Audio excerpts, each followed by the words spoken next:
우선 경제경영학자 488인 여기에는 서울대, 연대, 고대 그리고 성균관대 등등 뭐 카이스트까지 포함한 중요 대학 교수들 그리고 일본, 미국 등 중요 대학 교수들이 시국선언을 발표했습니다.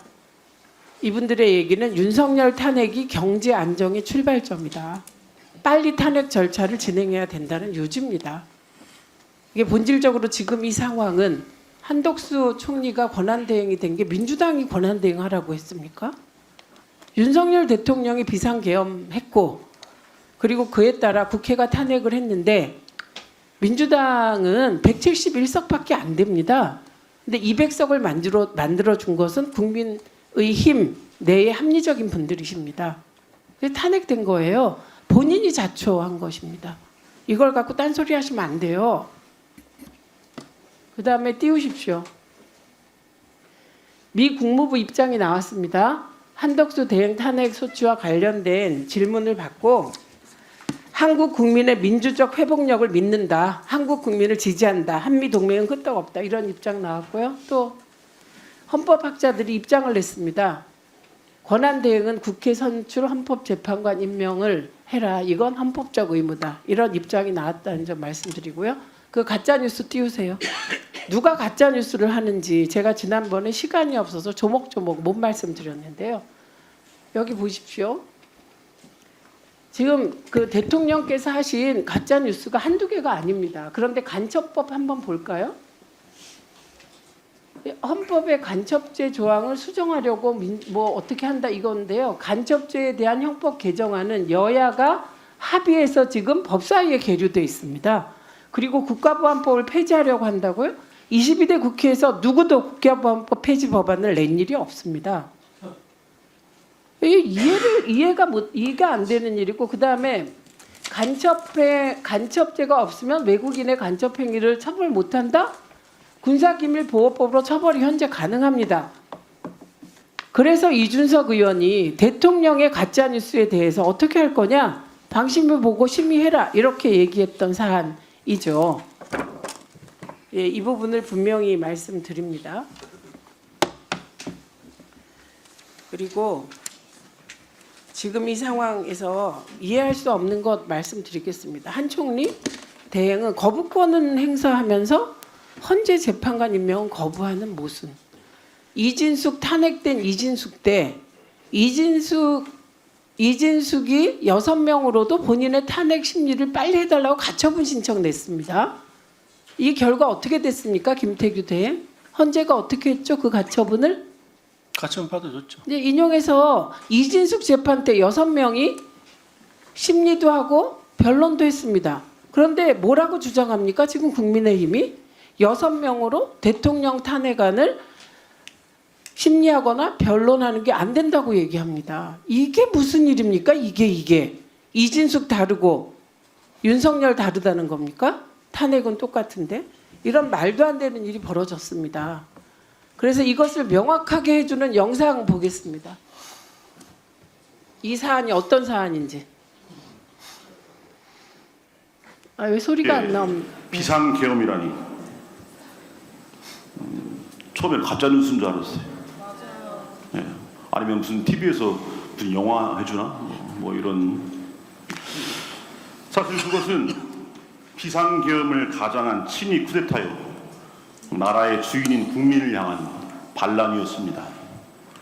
하지만 온 국민이 황당함과 분노와 두려움과 수치심 속에서 잠 못 이루던 그 밤, 용산 이무기의 지랄 발광은 열일 제치고 달려와서 국회를 둘러싼 시민들의 용기와 국민을 향해 총뿌리를 들이대라는 패륜적 명령에 적극적일 수 없었던 계엄군 경사의 양심과 뜬 눈으로 밤을 지새우며 두 손 모아 기도했던 온 국민의 염원이 만나서 몇 시간 만에 끝이 났습니다.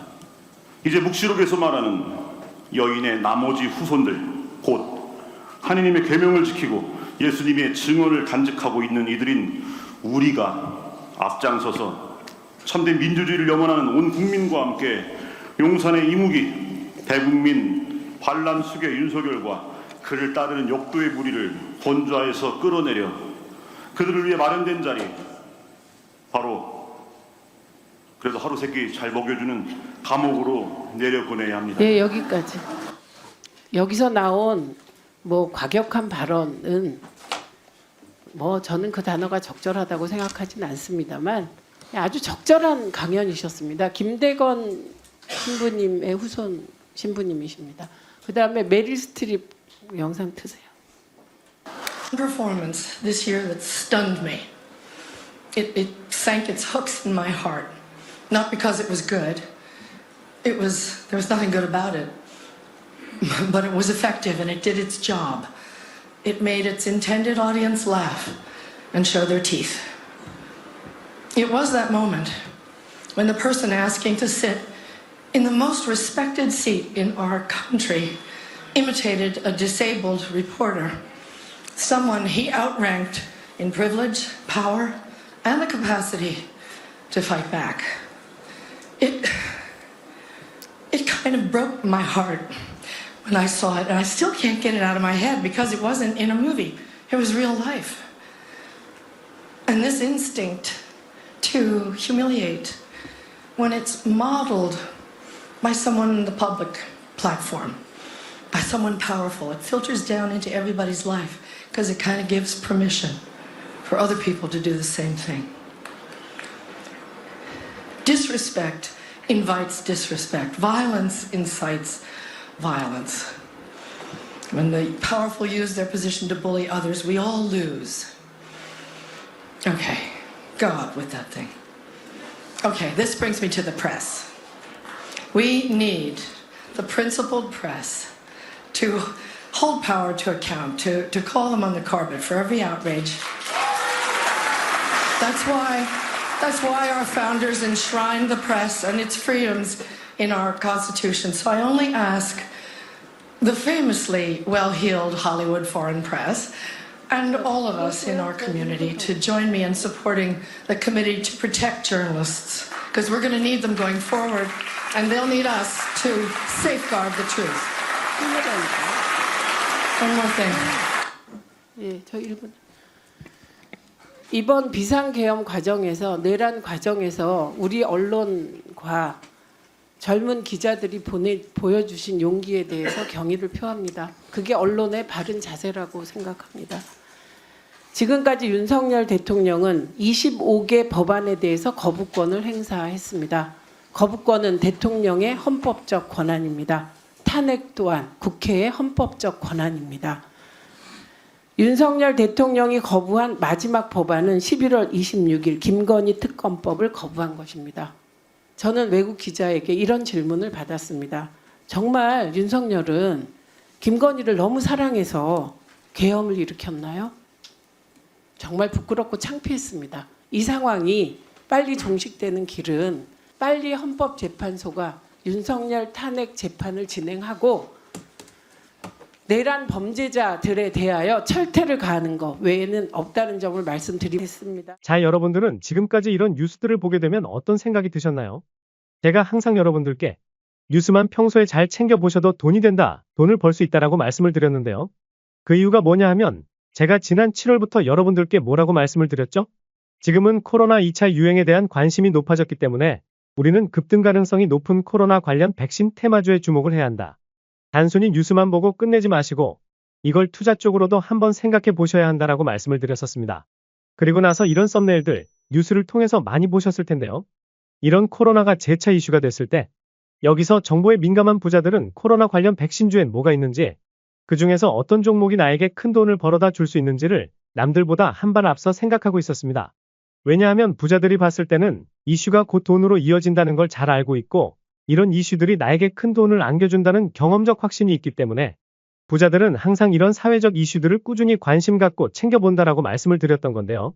그래서 제가 이와 관련해서 지난번 우리 시청자분들께 제 채널 영상 봐주셔서 감사하다는 의미로 정말 큰 선물 하나를 안겨드렸었습니다. 당연히 100% 무료로 드렸었고 여기 보시면 저한테 구독이라고 남겨주신 모든 시청자분들께 주식시장에서 코로나 백신 관련주 중에 가장 급등할 확률이 높았던 셀리드라는 딱 한 종목을 여러분들에게 추천을 드렸었죠. 그러면서 여기 나와 있는 대로 정확하게 얼마에 사야 하는지, 그리고 어느 정도 올랐을 때 팔아야 하는지, 이런 부분들까지 자세하게 알려드렸었는데, 결과가 어떻게 되었나요? 오른쪽을 보시면 아시겠지만, 제가 8월 1일에 문자로 이 샐리드를 소개해드리고 나서 주가가 2주 만에 이렇게 3배 넘게 급등이 나왔습니다. 그래서 당시에도 굉장히 많은 분들이 제가 드린 이 샐리드 한 종목으로 수익을 크게 내셨을 텐데요. 다시 한번 축하드린다고 말씀을 드리고, 자, 이번에도 마찬가지입니다. 최근에 이슈가 되고 있는 것이 전기차 배터리 화재 관련 안전성 문제인데, 현재 정부에서도 배터리 제조사 공개를 의무적으로 도입하고 있고, 이에 대한 지원금을 대폭 늘려가고 있는데요. 이처럼 시간이 지날수록 전기차 안전성에 대한 관심은 더욱 증폭되고 있기 때문에 관련 종목들이 결국 크게 부각받을 수밖에 없습니다. 그 중에서도 전기차의 안전성이 보장되는 기술을 가진 배터리 제조사 중 대장주 한 종목에 돈이 몰릴 것이다라고 당연히 우리가 이쪽으로 생각해야 한다는 말인데요. 그래서 이번에도 제가 선점해둔 관련 종목 한 개를 선물로 드릴 건데, 받는 방법은 지난번처럼 구독만 해주시면 되고, 저에게 구독했다는 문자만 남겨주시면 제가 전기차 화재 이슈와 관련한 종목 중에 앞으로 대장주 역할을 하면서 주가가 가장 크게 급등할 한 종목을 구독자분들에게 종목명과 사고 파는 시점까지 답장으로 모두 알려드리겠습니다. 그래서 여러분들이 이 주식으로 돈 버는 연습을 한번 해보셔라 이렇게 말씀을 드리고, 지금 이 영상을 보시는 시청자분들 중에 나도 이번 종목이 궁금하다 하시는 분들은 누구나 상관없이 그리고 어느 시간대나 관계없이 부담 갖지 마시고 이렇게 상단에 항상 제 번호를 남겨놓고 있으니까요. 남녀노소 누구든지 무료로 딱 한 종목 받으실 수 있으니까 제 번호 010-5906-2484번으로 저에게 지난번처럼 구독했다고 편하게 구독이라 문자 보내주시면 제가 이번에도 똑같이 무료 추천 급등주 문자를 보내드리겠습니다. 이해되시죠? 그래서 다시 한번 제 번호 010-5906-2484번으로 구독이라고 문자 보내주시면 여러분들이 직접 뉴스를 통해서 돈 버는 연습을 해보실 수가 있는 거고, 제가 돈을 받는 것도 아니고 투자를 대신해 드리는 것도 아니기 때문에 아무 때나 부담 없이 문자 보내주시면 되는 겁니다. 그리고 수익이 나면 저는 다른 것은 바라지 않습니다. 제 채널에 구독, 좋아요 한 번씩만 눌러주시면 감사하겠습니다.